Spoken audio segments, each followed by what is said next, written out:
अब यहाँ पर इस बात को समझाने के लिए एक छोटी सी कहानी सुनाती हूँ कि भगवान जब दुख भी दे या संकट भी दे तो उसको कैसे ग्रहण करे, उस समय भी कैसे भरोसा करे, क्योंकि भगवान पर से भरोसा तभी उठता है जब दुख आते हैं या संकट आते हैं। एक माता है, वो अपने घर के दरवाजे पर खड़ी है, कुछ बच्चे बाहर खेल रहे हैं, वो उन बच्चों को, उसमें उनका बच्चा भी खेल रहा है, सब बहुत प्यारे लग रहे हैं। उसको उन बच्चों पे बड़ा प्यार आ रहा है, तो उसके मन में आया कि मैं सभी बच्चों को चॉकलेट दूं, मिठाई दूं, टॉफी दूं। क्या वो दे सकती है? हाँ कि ना बताइए, दे सकती है? दे सकती। उसने सबको चॉकलेट्स दी। फिर वो अपने घर के काम में लग गई। थोड़ी देर बाद वो फिर देखने आती है कि बच्चे क्या कर रहे हैं, तो उसने आकर देखा बच्चे बड़ी शैतानी कर रहे हैं। शैतानी माने बहुत बदमाशी। उसको गुस्सा आ रहा है कि ये कैसी हरकतें कर रहे बच्चे।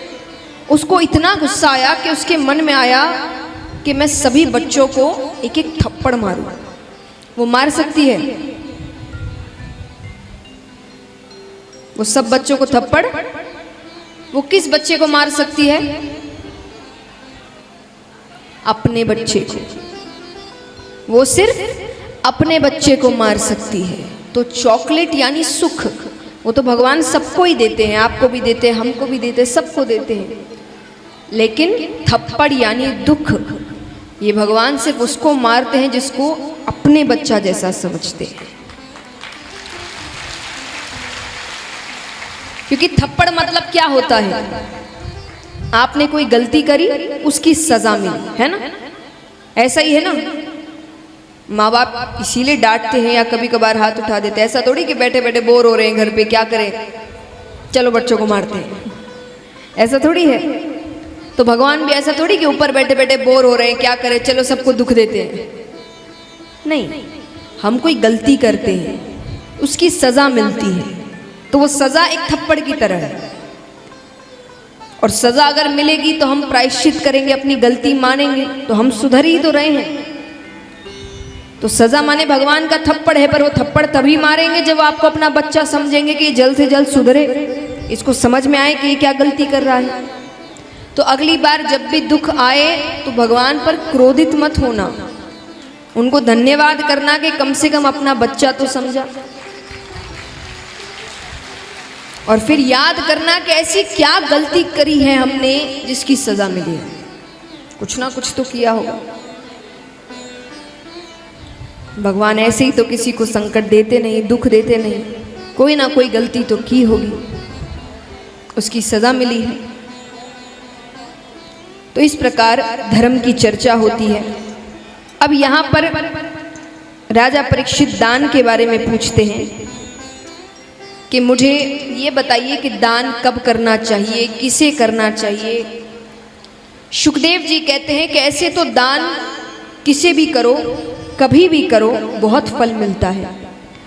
लेकिन कुछ दिन होते हैं जब आप दान करें तो आपको विशेष फल प्राप्त होता है। जैसे 2 आयन होते हैं, उत्तरायण दक्षिणायन, तब आप दान करें तो आपको विशेष फल प्राप्त होता है। अक्षय तृतीया के दिन आप दान करें तो आपको बहुत फल प्राप्त होता है।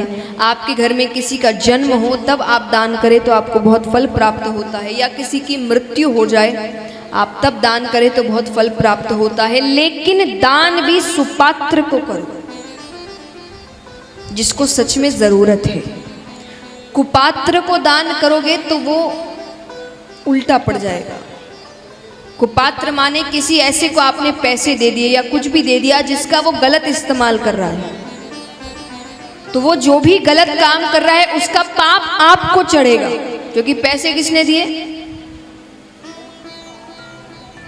इसलिए दान कभी भी कुपात्र को नहीं करना। जिसको सच में जरूरत है, आपके दिए हुए पैसे उसके जीवन में एक बदलाव लेकर आ सकते हैं, उनको दान करिए। जिनकी वजह से, आपकी वजह से जिनके जीवन में खुशियां आ जाए, उनको एक नया जन्म मिल जाए, उनको दान करिए। वो दान बहुत महत्व रखता है। अब यहाँ पर राजा परीक्षित पूछते हैं कि प्रभु ऐसा कभी हुआ है कि किसी पशु को भगवान ने दर्शन दिए हो? सुखदेव जी कहते जरूर हुआ है। कब हुआ? वो बताते हैं त्रिकूट नामक एक पर्वत था, उसके पास एक सरोवर बहता था। उस सरोवर में गजेंद्र नामक हाथी आया करता था। हाथी भी कैसा? सफेद हाथी, अत्यंत सुंदर और इतना शक्तिशाली कि उसके सुगंध से शेर डर कर भाग जाए। सिर्फ सुगंध से। वो अपने परिवार के साथ क्रीड़ा करने आता है। अब वो सूंड में कभी पानी भरकर बच्चों पे फेंके, बच्चे कूदने लग जाए, कभी पानी लेकर पत्नी पर फेंके, पत्नी शर्मा जाए। तो वो परिवार के साथ अपनी क्रीड़ा कर रहे हैं। उसी पानी में, सरोवर में एक ग्राह आता है। ग्राह यानी मगरमच्छ। वो आकर गजेंद्र के पैरों को पकड़ता है। अब जैसे ही पैरों को पकड़ा, गजेंद्र सोचे ये इतना सा ग्राह मेरा क्या बिगाड़ लेगा, मैं इतना बड़ा, इतना शक्तिशाली। अब देखिए, जैसा मैं कहती हूं, हर कथा में एक सीख है, एक सार है। यहां पर गजेंद्र यानी हम और आप, और ग्राह यानी काल, मृत्यु। मृत्यु हमेशा पहले पैरों को पकड़ती है। पैरों में दर्द रहने लग गया है, ज्यादा ऊंचा चढ़ा नहीं जाता, घुटनों में दर्द रहने लग गया है, इसका मतलब काल ने पैरों को पकड़ लिया है। अब सुधर जाओ। पर हम कौन हैं? हम कौन हैं? गजेंद्र। ये मेरा क्या बिगाड़ लेगा? अब यहां पर गजेंद्र पानी का पशु नहीं है, ग्राह पानी का पशु है। तो जैसे जैसे वो पानी में जा रहा है, उसकी शक्ति थोड़ी कम होती जा रही है और ग्राह की शक्ति बढ़ती जा रही है। वो खींच रहा है, खींचते खींचते खींचते बीच मझधार में लेकर जाता है। अब गजेंद्र डूबने लगा तो अपनी पत्नी को पुकारता है, अरे मेरी रक्षा करो, मेरी मदद करो, मैंने तुम्हारे लिए क्या नहीं किया। पत्नी कहे, मदद तो कर दूं, लेकिन क्या पता आपकी मदद करने आऊं वो आपके पैर छोड़कर मेरे पैर पकड़ ले। मैं नहीं आ सकती। बच्चों से कहा, तुम तो मेरी सहायता करो, अरे तुम्हारे लिए मैंने अपने सपने त्याग दिए, तुम्हारे लिए मैंने अपने सपने त्याग दिए, तुम तो मेरी मदद करो। बच्चे कहते, आप चिंता मत करिए, आपका सारा काम अच्छे से करेंगे।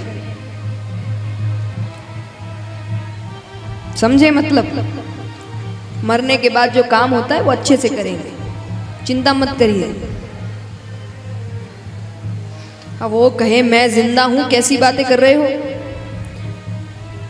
दोस्तों को, सबको पुकारता है, कोई सहायता नहीं करता। कौन अपनी जान जोखिम में डाले? अंत में जब कोई नहीं आता, तब वो आवाज लगाता है, हे परम पिता परमेश्वर मेरी रक्षा करो, हे द्वारिका के नाथ मेरी रक्षा करो, हे द्वारिकाधीश मेरी रक्षा करो।